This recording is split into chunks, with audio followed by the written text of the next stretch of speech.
Welcome to This Explainer. Okay, today we are putting on our senior consultant hats to tackle literally the #1 headache for security leaders, CISOs, and SOC managers around the globe.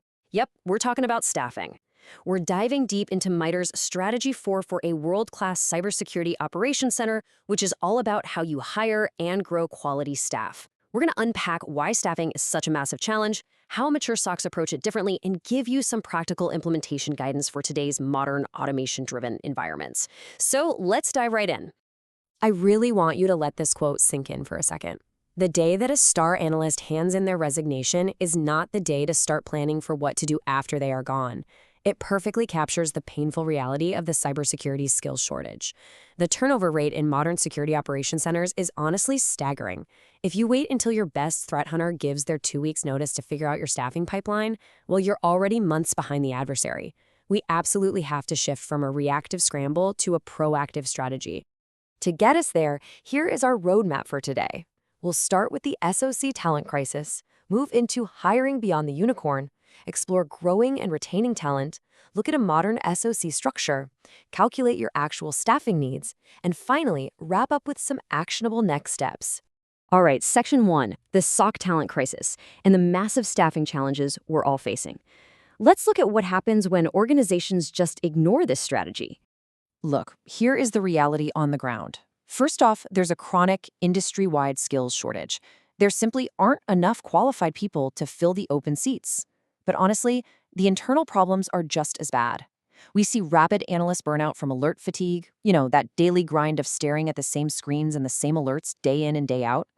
Because these skills are in such high demand, a self-motivated junior analyst can spend a single year in your SOC, gain some highly marketable skills, and then jump ship every 12 to 18 months for a massive pay bump. And when they leave, if you aren't prepared, they take all that undocumented institutional knowledge right out the door with them. It leaves your operations dangerously exposed. Moving on to Section 2, hiring beyond the unicorn. We really need to rethink recruitment here because the first step to fixing this is a massive paradigm shift. Think about the stark contrast between a beginner SOC and an elite SOC. A beginner SOC writes this incredibly rigid job posting, demanding 10+ years of experience and absolute mastery over every single tool in their stack. They're hunting for a unicorn, and as a result, that position just sits unfilled for 6 months. In an elite SOC, they do the exact opposite. They know cybersecurity is way too broad for one person to know everything. Instead, they focus on complementary team skills. They hire from mindset, passion, curiosity, the ability to think like an adversary, and strong communication skills. They build a diverse pipeline because, hey, you can teach the specific tools, but you really can't teach that inherent thirst for solving complex puzzles. What those elite SOCs are really hunting for is the T-shaped professional. Think of it like this. The horizontal bar of the T represents a broad general literacy in IT, networking, and basic cybersecurity principles. Then the vertical bar represents deep, specialized knowledge in 1 or 2 specific areas, like malware analysis or threat hunting or engineering. You don't need 5 people who know everything. You need a team of T-shaped professionals whose deep specialties overlap and complement one another. Which brings us to Section 3, growing and retaining talent. Because getting people through the door is only half the battle. If you can't buy all the talent you need, and trust me, you can't, you have to build it. When you start mapping out SOC career paths, you quickly realize that growth absolutely has to be multidirectional. It's not just a simple ladder where an analyst automatically becomes a manager. An alert triage analyst could grow into a cyber threat intelligence role, or maybe move into malware forensics, pivot into SOC enclave administration, or step up as a technical lead. Mature SOCs prevent role stagnation, which, by the way, is a huge driver of burnout, by mapping out clear, multidirectional learning and progression paths. Once an analyst masters a role, you've got to evolve their job function, or at least give them the tools to automate it so they can tackle new challenges. So that brings up a pretty terrifying question for any manager, right? You've spent a year training a brilliant junior analyst. They are now a formidable defender. How on earth do you stop them from getting poached by a competitor? Basically, how do you retain the talent you just built? Well, retention isn't magic. It's a highly deliberate strategy. First off, you gotta pay fair market value. If you don't, you're essentially just running a free training academy for other companies.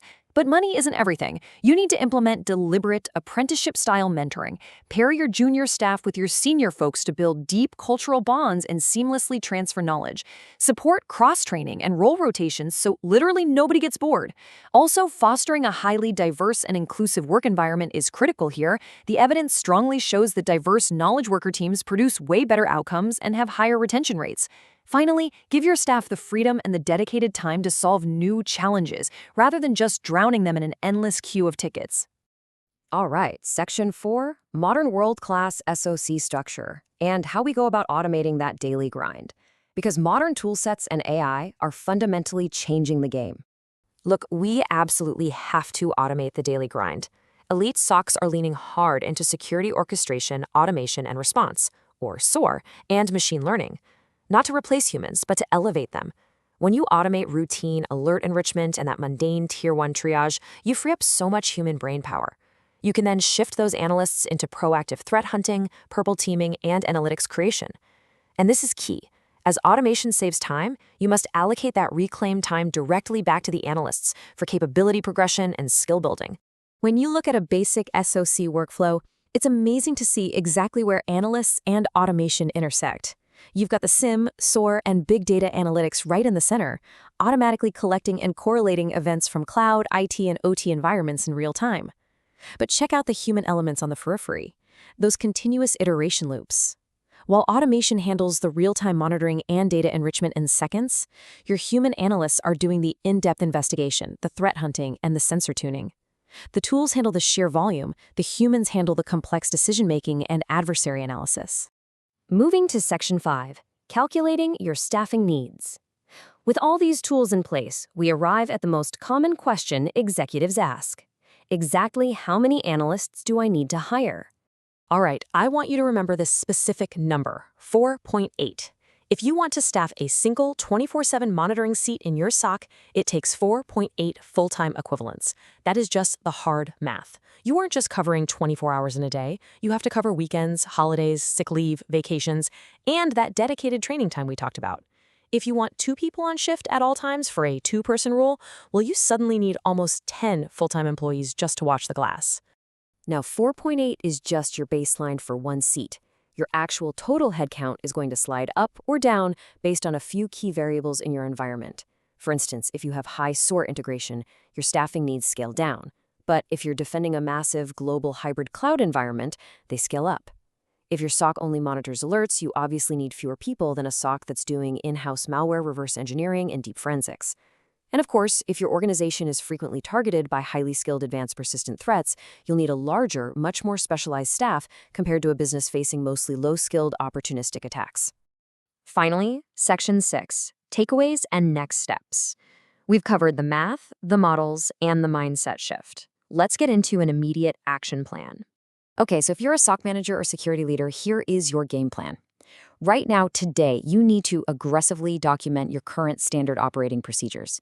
If your star analyst leaves tomorrow, their knowledge needs to be on paper, not just locked in their head. Over the next 3 months, I want you to tear up your old job postings, stop hunting for 10-year unicorns, and start recruiting T-shaped professionals who show real passion and curiosity. In the next 6 months, set up formal cross-training and apprenticeship pipelines to grow the talent you already have. And within year 1, if you haven't already, deploy SOAR and automation heavily so you can elevate your staff out of the daily grind and into proactive defense. Because think about it, here is the ultimate test. You've built the pipeline, you've hired for passion, and you've automated the grind. But when a catastrophic breach finally bypasses all your defenses, will your newly minted dream team actually know how to fight the fire? Or will they just watch it burn? Having the staff is one thing. Executing under fire is a whole different ballgame. And that brings us to our final provocative thought, which we're going to tackle in our next explainer.